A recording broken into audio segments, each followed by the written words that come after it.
Abramos a santa palavra de Deus, amados, no Evangelho de João, no capítulo 4.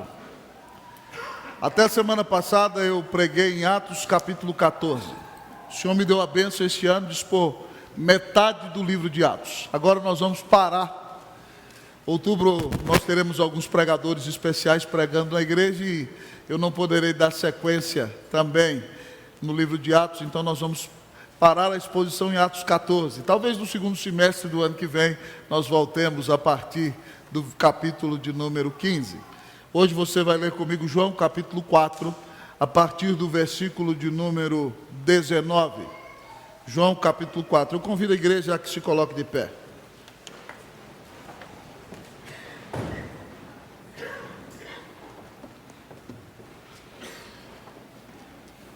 Enquanto você abre a sua Bíblia em João capítulo 4, eu aproveito para cumprimentar nosso presbítero Salim e a Beth pela chegada de mais um netinho. Louvado seja Deus, que Deus derrame sobre eles bênçãos sem medida. E hoje eu estou pregando com uma Bíblia muito bonita, uma Bíblia de estudo da Escola Presbiteriana Erasmo Braga, lá na cidade de Dourados, uma escola presbiteriana com mais de 80 anos e mais de 1.300 alunos. Eu preguei naquela cidade, fui à Missão Kaiowá essa semana, foi um tempo de muita bênção, muita graça. João capítulo 4, nós vamos ler a partir do versículo de número 19. Diz assim a palavra de Deus: Senhor, disse-lhe a mulher, vejo que tu és profeta. Nossos pais adoravam neste monte. Vós, entretanto, dizeis que em Jerusalém é o lugar onde se deve adorar. Disse-lhe Jesus: mulher, podes crer-me que a hora vem, quando nem neste monte, nem em Jerusalém adorareis o Pai. Vós adorais o que não conheceis. Nós adoramos o que conhecemos, porque a salvação vem dos judeus. Mas vem a hora, e já chegou, em que os verdadeiros adoradores adorarão o Pai em espírito e em verdade, porque estes são os que o Pai procura para seus adoradores. Todos comigo, 24. Deus é espírito, e importa que os seus adoradores o adorem em espírito e em verdade. Amém, irmãos. Vamos orar. Coloquemos o nosso celular aí no modo avião, para que nada nos atrapalhe de ouvir a mensagem. Santo Deus, nós te somos gratos pelas bênçãos derramadas sobre nós. Te somos gratos pelo grande perdão dado a nós em Jesus. E é só por causa dele que ousamos adentrar a tua presença com cânticos, com louvores, com adoração. Deus, esse pregador se considera totalmente indigno por si mesmo diante de ti. Ó Deus, e cada um de nós sabe que é pecador, e a nossa atitude hoje é como a do publicano da parábola de Jesus. Batendo no peito, nós dizemos: sê propício a nós, pecadores. Muito obrigado pelo Redentor que morreu por nós. Temos seu perdão, temos sua paz. Então, Deus, por causa de Jesus, abre os céus e vem nos visitar com a tua graça. Fala conosco, derramando sobre nós bênçãos sem medida. Assim te pedimos, em nome do Senhor Jesus Cristo. Amém. Assentai-vos, irmãos.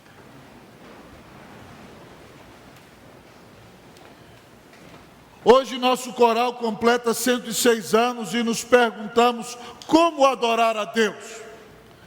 Alguns acham que nós podemos adorar a Deus no culto somente cantando salmos metrificados. Mas a melodia não é inspirada pelo Espírito Santo, é criada por alguém dos dias de hoje. Outros acreditam que nós só podemos cantar os belíssimos hinos de nosso hinário, que são a história da nossa fé, os quais amamos com todo o nosso coração. Outros gostam de cantar os cânticos com alegria e liberdade, de acordo com as Escrituras, o que também glorifica o nome do Senhor. Mas outros já querem, infelizmente, amados irmãos, criar um novo clima para adoração e colocam a igreja mais escura e até globos e querem adaptar a adoração aos dias de hoje. E nós nos perguntamos, no meio destas guerras de preferências humanas, sobre como nós devemos adorar a Deus.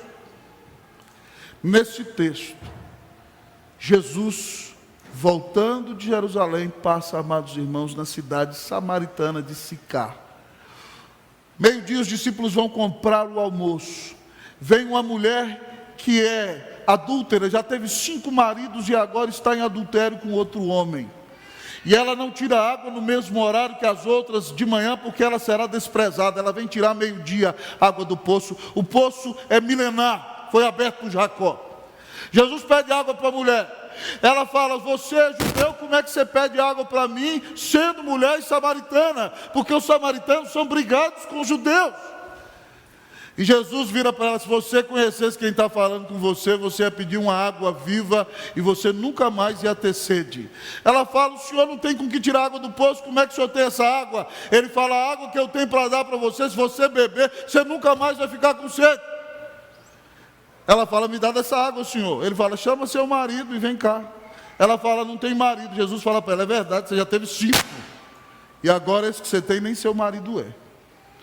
E ela diz para ele: Senhor, vejo que tu és profeta. No final da história, irmãos, a mulher acaba se convertendo, evangeliza e toda a cidade de Sicá se converte ao Senhor Jesus Cristo. Mas é impressionante que quando o Senhor Jesus toca com a mulher no assunto de que ela já teve 5 maridos e agora ela vive em adultério, Jesus revela para ela como ela tem tentado saciar a sede do seu coração. Ela tem um vazio na alma, ela tem uma grande sede por intimidade, e Jesus vai mostrar para ela que somente Deus pode suprir essa sede da alma dela. Ela tem achado que ao estar nos braços de muitos homens, ela conseguirá saciar o vazio do seu coração, e ela parece que muda de assunto. Ela diz: Jesus, nossos pais adoravam nesse monte, vocês dizem que Jerusalém é o lugar onde se deve adorar. E nesse momento, nesse texto, em que ela faz menção da divisão entre samaritanos e judeus, Jesus nos apresenta aqui, amados irmãos, a verdadeira adoração. Se você quer adorar a Deus da maneira correta, como Ele deseja ser adorado, para a glória e para a honra do nome de Jesus, eu quero desafiar você, meu querido irmão, desafiar a você, minha querida irmã, a abrir seu coração e dizer: Deus, ensina-me a adorar-te como tu queres, como tu deves ser adorado. Que Deus nos leve a adorá-lo com todo o nosso coração nessa manhã, em nome de Jesus. Amém. O texto nos apresenta a verdadeira adoração. Em primeiro lugar, o texto da palavra nos diz que a verdadeira adoração é ilimitada. A verdadeira adoração é ilimitada. Ela pergunta a Jesus: Senhor, nossos pais adoravam nesse monte. Vocês dizem que em Jerusalém nós temos que adorar. Jesus responde a ela, versículo 21. Mulher, podes crer-me que a hora vem, quando nem neste monte, nem em Jerusalém adorareis o Pai. Irmãos, no Antigo Testamento, o lugar instituído para o culto a Deus era Jerusalém, porque lá estava o templo. Lá tinha o Santo dos Santos, onde o sacerdote entrava para fazer expiação pelo seu pecado e pelo pecado do povo. Então ali naquele templo o povo oferecia seus sacrifícios e adorava o Senhor. Quando, amados irmãos, o reino de Israel se divide e 2 tribos ficam com Roboão, filho de Salomão, neto de Davi, e 10 tribos fogem com Jeroboão. Jeroboão desvia a nação de Israel de Deus, e ele cria 2 bezerros de ouro e coloca um em Betel e outro em Dan. Então no Monte Gerizim é edificado um templo idólatra, onde, adorando um bezerro de ouro, eles diziam que adoravam o verdadeiro Deus. E os samaritanos, então, amados irmãos, quando Tiglat-Pileser invade o reino do norte, ele mistura gente de várias nações com Israel, e eles criam até um Pentateuco samaritano, e tentam adorar a Deus de uma maneira diferente. Mas os judeus reconhecem que eles são impuros e não são verdadeiramente fiéis ao Senhor, e então eles não têm contato algum com eles. E aí essa mulher diz: e aí, vocês dizem que tem que adorar em Jerusalém, nós adoramos aqui. Jesus explica para ela que já chegou a hora que nem em Jerusalém, nem neste monte adorareis o Pai. O que Jesus está dizendo, irmãos? Quando Ele morre na cruz do Calvário, quando ele grita, está consumado. A Bíblia diz que o véu do santuário do templo se rasgou. E isso significa que a presença de Deus agora não está somente no Santo dos Santos em Jerusalém, mas agora a presença do Espírito de Deus pode habitar no coração de qualquer cristão, em qualquer lugar da terra. Então, onde Deus pode ser adorado, irmão? Em qualquer lugar da terra. O Salmo 50 já previa isso quando dizia: louvai a Deus no seu santuário, no lugar de culto, mas em todo o firmamento, obra do seu poder. Então nós louvamos a Deus no culto solene, juntos aqui, como igreja, mas nós saímos destas portas e o louvor continua, porque nós continuamos a viver para a glória de Deus. Na igreja de Atos dos Apóstolos, cheios do Espírito Santo, lá diz em Atos 2,46 que diariamente eles adoravam a Deus no templo e também de casa em casa. Então nós nos reunimos aqui no domingo, como ensinam as Escrituras, e juntos adoramos a Deus, mas saímos daqui e continuamos a viver uma vida de culto e adoramos a Deus, amados irmãos, também em nossos lares, onde estamos, porque nós fomos criados para a glória de Deus. Onde você deve adorar a Deus? Em todo lugar. E gente de toda raça, de toda tribo, de cada língua, de cada nação, deve adorar a Deus. Você imagina como é o culto no céu? Apocalipse capítulo 5 nos descreve o culto no céu. Capítulo 5, dos versículos 9 a 14. E lá os anjos dizem para Jesus o seguinte, falando do livro que Jesus abrirá da revelação dos últimos dias: digno és de tomar o livro e abrir os selos, porque foste morto, e com teu sangue compraste para Deus aqueles que são de todos os povos, de cada tribo, de cada língua e de cada nação. E para o nosso Deus os constituíste reino e sacerdotes, e eles reinarão sobre toda a terra. Então a Bíblia diz que todos os anjos e todos os seres viventes, os seres angelicais e todos os anciãos e toda a igreja, que é uma multidão de milhares, diz para Jesus no céu o seguinte: digno é o Cordeiro que foi morto de receber sabedoria, riqueza, força, honra, glória, poder e louvor. E aí então a Bíblia diz, amados irmãos, que todo ser que se juntando com o culto no céu, que está nos céus, na terra, sobre a terra, debaixo da terra, no mar e sobre o mar, os anjos, os homens, os animais, todas as criaturas do final vão cantar para Jesus um hino que nós cantamos, e você canta comigo, que diz assim: ao que está, vamos lá, sentado no trono, e ao Cordeiro seja o louvor e a honra e a glória e o domínio pelos séculos dos séculos. Amém.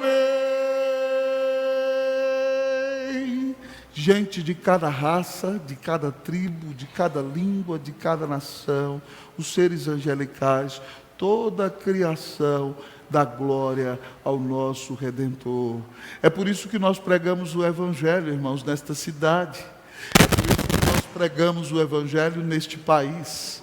É por isso que nós pregamos o Evangelho no mundo inteiro e enviamos missionários para as nações, porque nós estamos juntando todos aqueles de todas as tribos da terra, que vão dar toda a honra e toda a glória a Jesus, porque a adoração a Deus é ilimitada. Primeira verdade desta verdadeira adoração, ela é ilimitada. Não importa a cor da sua pele, não importa o seu sobrenome, não importa a sua origem, não importa a sua família, não importa a vida que você tenha vivido antes de conhecer a Cristo Jesus. Todo aquele que crê em Jesus, de todos os tempos, de todas as eras, de todos os lugares, pode glorificar a Deus com todo o seu coração. que nossa adoração, amado irmão, nos leve a pregar o Evangelho e alcançar pessoas de todas as nações, para que o nome do Senhor seja sempre glorificado. Por favor, desligue esse microfone aqui, vamos com o do púlpito. Mas, amados irmãos, o texto da palavra tem mais a nos dizer. Ele nos apresenta a verdadeira adoração. E além de mostrar-nos que a verdadeira adoração é ilimitada, o texto da palavra nos diz que a verdadeira adoração é experiencial. A verdadeira adoração é experiencial ou experimental, né? Se você quiser. A verdadeira adoração, mas eu quis usar essa palavra, experiencial, porque ela é fruto de uma experiência. Vamos ler aqui, irmãos, o versículo de número 22. Toda a igreja comigo, versículo 22. Vós adorais o que não conheceis. Nós adoramos o que conhecemos, porque a salvação vem dos judeus. Jesus diz a ela o seguinte: você está falando de adoração porque você tem sede, mas vocês samaritanos adoram um Deus que vocês não conhecem. Nós adoramos o que nós conhecemos. E esse verbo aqui, conhecer, amado irmão, significa ter um conhecimento intelectual, mas também ter um conhecimento prático e experiencial. E Jesus, para ser mais prático ainda, ele diz para ela: sabe por que nós conhecemos e vocês não? Porque a salvação vem dos judeus. Quase que ele disse: o Salvador é um judeu. O que Jesus está dizendo para ela é que para adorar a Deus, você precisa conhecer a Deus. E conhecer não é somente de uma maneira intelectual. Um dos verbos usados para conhecer na Bíblia, amados irmãos, no hebraico ele se chama yadá, no grego é traduzido como gnosco, ou às vezes como eidô. Esse verbo, amado irmão, significa ter um conhecimento íntimo. Esse verbo, amado irmão, foi usado em Mateus 1,25 para dizer que José não conheceu Maria enquanto Jesus não nasceu.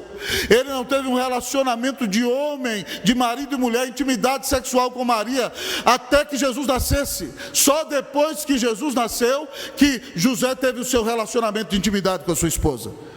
O texto está nos ensinando, irmãos, então, que conhecer significa ter um relacionamento pessoal, significa ter um relacionamento de amor, significa ter um relacionamento vivo. Jesus está nos explicando com esse texto que para adorar a Deus nós precisamos conhecer o Salvador. Você não adora a Deus da maneira correta enquanto você não crê que Jesus Cristo é o Filho de Deus. Você pode até cantar, você pode até estar presente na igreja, mas só adora a Deus corretamente aquele que conhece a salvação e o Salvador que vem dos judeus. Só pode adorar a Deus corretamente quem creu que Jesus Cristo é o Filho de Deus, quem crê que Jesus Cristo é o único mediador entre Deus e os homens, quem crê que Jesus Cristo é o caminho, a verdade e a vida. Só pode adorar a Deus corretamente quem crê que Jesus Cristo morreu na cruz para pagar os seus pecados, que Ele ressuscitou e que Ele é o Senhor. Então, amados irmãos, a verdadeira adoração exige uma experiência de conversão, exige uma experiência de mudança de vida, exige uma experiência de transformação pela obra de Jesus. Por isso que Jesus disse que nós precisamos adorar o que nós conhecemos. Eu quero lhe perguntar: você conhece a Cristo Jesus? Você já creu nele como seu único Senhor e Salvador? Você já se arrependeu da vida de pecado que tem levado e tem confiado que Jesus Cristo deu a vida na cruz por você e te amou para te perdoar, para te dar um lugar garantido nos céus, para te dar paz com Deus, para ter comunhão com você, para que o Espírito venha habitar no seu coração? A verdadeira adoração, irmão, pressupõe conhecimento de Deus. E nós conhecemos a Deus pela fé em Jesus Cristo, que morreu na cruz para nos salvar. Isso é tanto assim, irmãos, que João, neste evangelho, no capítulo 1, diz assim: Jesus veio para os seus não o receberam. Mas a todos quantos o receberam em seu coração, deu-lhes o poder de serem feitos filhos de Deus, a saber, os que creem no seu nome. E a carta aos Hebreus, para nos ensinar a adorar, ela diz assim: por meio de Jesus, ofereçamos, pois, a Deus sempre sacrifício de louvor, que é o fruto de lábios que confessam o seu nome. Para dar a Deus sacrifício de louvor, você só oferece por meio de Jesus. É só crendo em Cristo Jesus como seu Salvador que Deus vai aceitar seus cânticos, que Deus vai aceitar sua vida, que Deus vai aceitar sua adoração. Eu não sei se você sabe, mas o primeiro homicídio da história da humanidade teve a ver com adoração. Caim quis adorar a Deus do seu jeito. Ele era lavrador, viu as melhores maçãs, as melhores bananas, as melhores laranjas, as melhores mangas e os melhores abacates, e chegou para Deus: aqui, o fruto do meu trabalho. Mas Deus só aceita a adoração por meio de sacrifício, porque nós somos pecadores, alguém tem que pagar o preço. Então o irmão de Caim, Abel, pastor de ovelhas, matou algumas ovelhas, que eu queria a atenção de todos no sermão aqui, irmãos, em nome de Jesus, não percamos a mensagem. Matou as ovelhas e ofereceu ao Senhor, e Deus se agradou do sacrifício de Abel.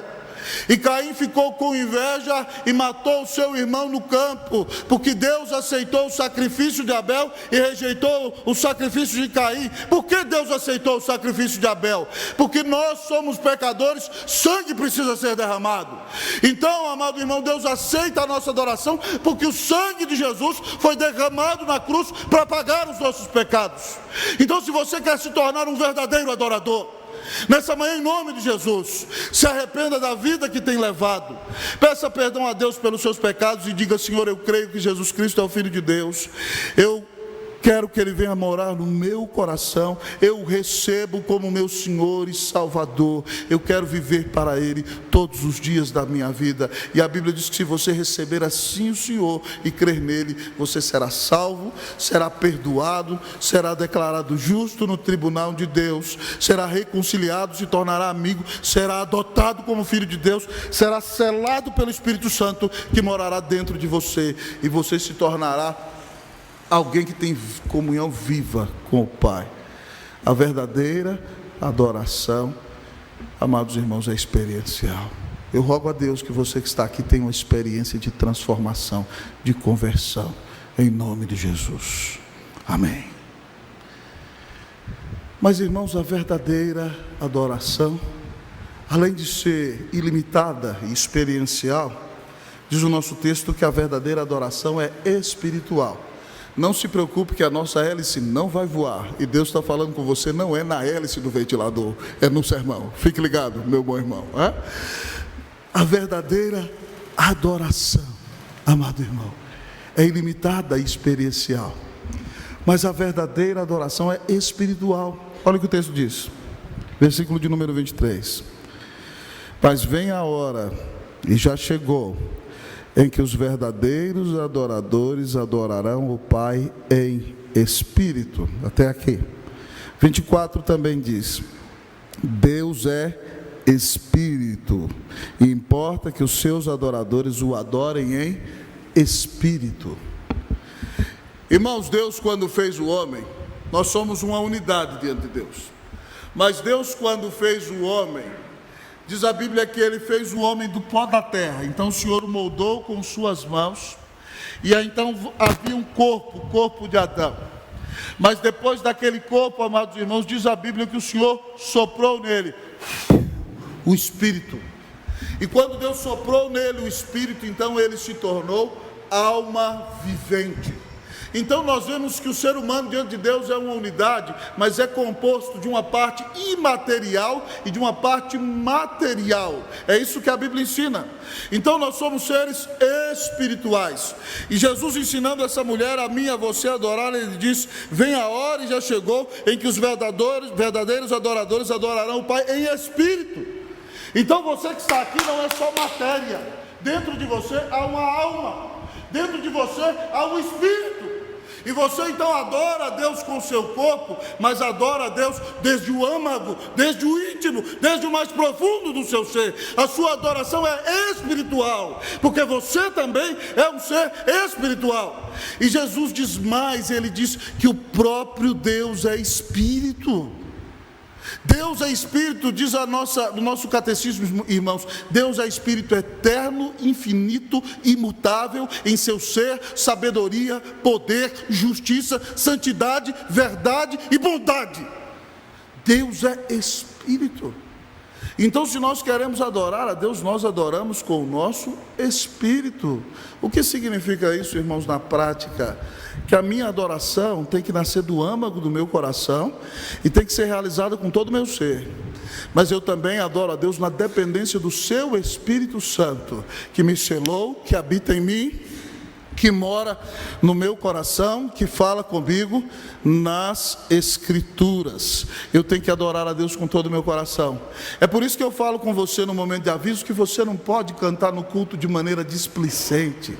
Você está cantando para o Rei da Glória, para o Deus Todo-Poderoso, que é Espírito, que deu o Filho dele na cruz para te salvar. Então, quando cantar para Deus, não cante com a cara moada, não cante assim, abrindo a boca, como se você estivesse vendo um jogo de futebol ruim. Cante a Deus com todo o seu coração. Você tem que adorar a Deus com o Espírito. Então é lá do fundo, é lá de dentro, é lá do âmago, é do íntimo da alma, é com todo o seu ser. Cante os hinos com todo o seu coração, porque você recebeu uma grande salvação. Cante os cânticos com todo o seu ser, porque Deus tem que ser adorado com toda a intensidade, com toda a força do nosso ser. Nós temos que adorar a Deus com o nosso espírito. Essa é a adoração bíblica. Essa é a adoração que as Escrituras nos ensinam a prestar ao nosso Deus. Irmãos, é tanto assim que quando nós olhamos para Davi, grande autor de salmos, um exemplo para nós de adoração, ele nos mostra como adorar a Deus. Lembra do Salmo 84 que ele diz: quão amáveis são os teus tabernáculos, Senhor dos exércitos. Imagine Davi, ele diz: a minha alma suspira e desfalece pelos seus atos. É mais ou menos assim: ai, que desejo de estar com o povo de Deus, adorando a Deus. Ele diz assim: o meu coração e a minha carne exultam pelo Deus vivo. Davi está dizendo que é algo que é vivido com todo o nosso ser, que nós podemos ter uma intimidade tal com Deus que a nossa carne, o nosso coração exulte. Aí ele diz assim: o pardal encontrou casa, e a andorinha ninho para si, onde acolha os seus filhotes. Eu encontrei os teus altares, Senhor meu e Deus meu. Cante para Deus de todo o coração, meu irmão. Você, na hora que está lá, no domingo à tarde, vendo o seu time jogar, na final do campeonato, faltando 1 minuto para terminar, e está empatado, e o seu time faz o gol, você não faz assim, gol. Você levanta e abraça e pula e grita e faz festa. Agora Deus mandou Jesus morrer na cruz por você, e você vem cantar aqui com cara moada? Faça favor, meu irmão. Bota um sorriso nesse rosto. Alegre-se no Senhor. Cante hinos, cante cânticos com todo o seu coração, com o seu espírito, desde o mais íntimo do seu ser, com toda intensidade, porque Deus te amou e deu Cristo Jesus na cruz por você. Que Deus nos livre de uma adoração relapsa, de uma adoração displicente, de uma adoração meramente mecânica ou simplesmente tradicional, mas que Deus nos faça adorá-lo intensamente, como quem entendeu o tamanho da salvação que recebeu, como quem entendeu o grande amor que recebeu, como quem se alegra no Senhor e como quem quer viver para Ele todos os dias. A verdadeira adoração espiritual, que nessa igreja nós adoremos a Deus com todo o nosso coração, com todo o nosso espírito, em nome de Cristo Jesus, amém. Mas ao olhar para o texto da palavra, o Senhor ainda tem algo a nos dizer. A verdadeira adoração, além de ser ilimitada e experiencial, a verdadeira adoração é espiritual. Mas além de tudo isso, amados irmãos, a verdadeira adoração é revelacional. A verdadeira adoração é revelacional. Vamos lá para o texto. Eu vou ler o 23, vocês o 24. Mas vem a hora e já chegou em que os verdadeiros adoradores adorarão o Pai em espírito e em verdade, porque estes são os que o Pai procura para seus adoradores. Vocês o 24, irmãos.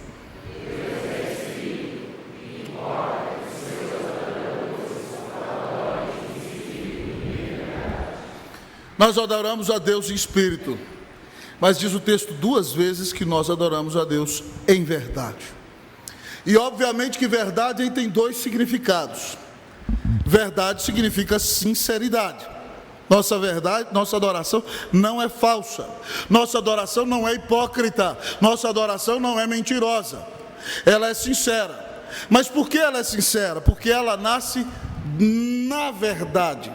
Então adorar a Deus em verdade é adorar a Deus de acordo com a sua palavra. Jesus orando por nós, em João 17,15, orou assim: santifica-os na verdade, a tua palavra é a verdade. Então, irmãos, nós temos que adorar a Deus de acordo com a sua verdade revelada nas Santas Escrituras.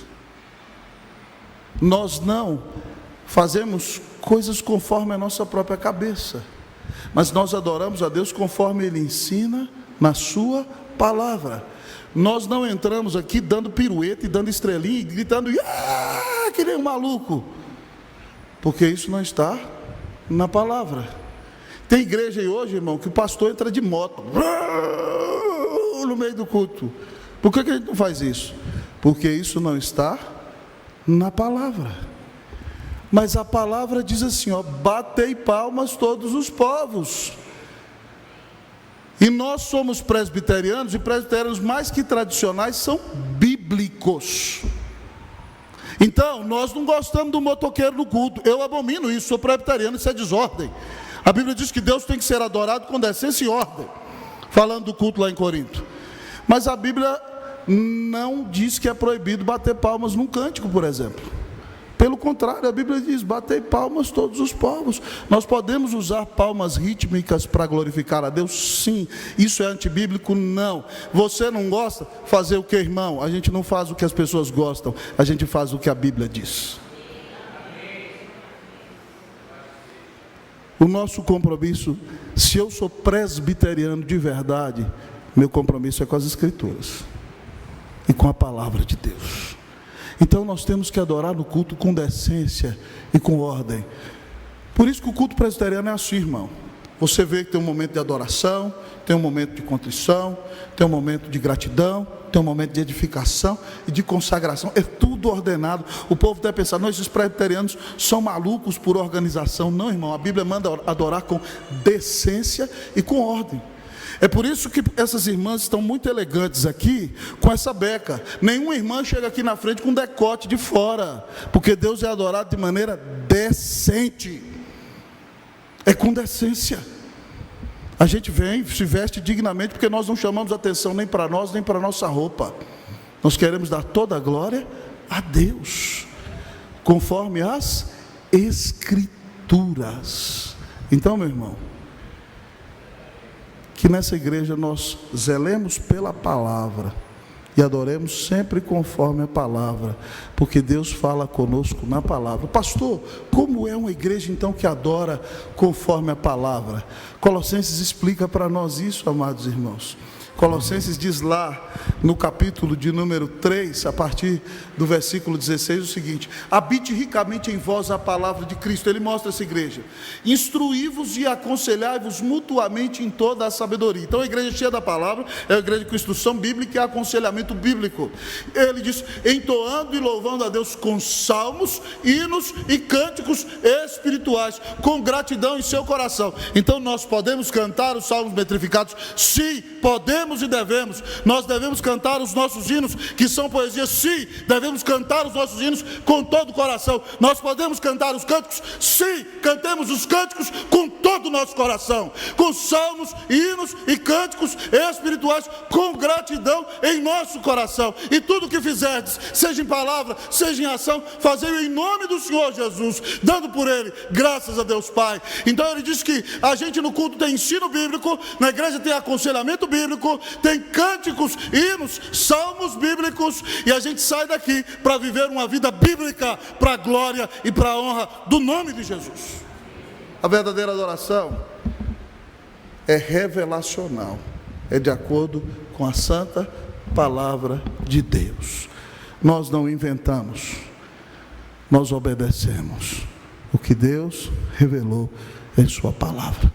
Que essa seja a nossa adoração, para a glória e para a honra do nome de Jesus. Ao olhar para o texto da palavra, eu quero perguntar a você: como você tem adorado a Deus?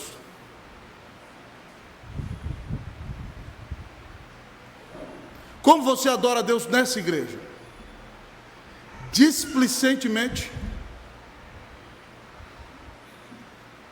Irmão, quando nós da igreja presbiteriana temos um momento de confissão de pecados, isso é uma liturgia bíblica, mas nós aprendemos com os reformadores e com os puritanos. Quando eu, na confissão de pecados, paro para confessar pecados, é porque eu sei que eu sou pecador. Aí a gente está na oração de pecados, irmãos, conversando, dando risada. Irmão, você está diante de um Deus santo. É o seu momento de confissão de pecados. E você fica, para aí, meu irmão. Como é que nós temos adorado a Deus no culto? Você entra aqui como se fosse a casa da sua tia. Que é isso? Nós temos que ter reverência no culto. Mas não devemos ter um culto sepulcral. Tem gente que acha que ser solene é ser fúnebre. E não tem nada mais solene do que um defunto morto, irmão. Nós somos solenes, sim, mas nós somos alegres. Ser alegre não significa deixar de ser respeitoso. Pelo contrário, com decência e ordem, nós exultamos do Senhor, porque Ele deu Cristo na cruz para nos salvar. Então, se você está aqui nessa manhã e se arrepende dos seus pecados e crê que Jesus Cristo é o Filho de Deus, que morreu na cruz por você, crendo nele, a Bíblia diz que Deus te declara justo em seu tribunal. Imagine então Ele batendo o seu martelo e dizendo: eu te declaro justo pela fé no meu Filho Jesus Cristo. Declarando você justo, você é selado pelo Espírito, e agora você vive para a glória de Deus. Qual é o fim principal do homem? Primeira pergunta do breve catecismo, a igreja presbiteriana tem que saber. Qual é o fim principal do homem? Glorificar a Deus e gozá-lo para sempre. Nós fomos criados para a glória de Deus. Que na Igreja Presbiteriana Unida de São Paulo, nós vivamos essa adoração ilimitada, tenhamos essa adoração experiencial, que é fruto de uma sincera conversão. Nós adoremos a Deus espiritualmente, que nossa adoração seja revelacional, em verdade e sinceridade, porque Deus é espírito, importa que os seus adoradores o adorem em espírito e em verdade, e é assim que Ele busca adoradores para si. Que nessa igreja o nome do Senhor seja adorado, exaltado, sobre tudo e sobre todos, hoje, amanhã e para sempre. Amém.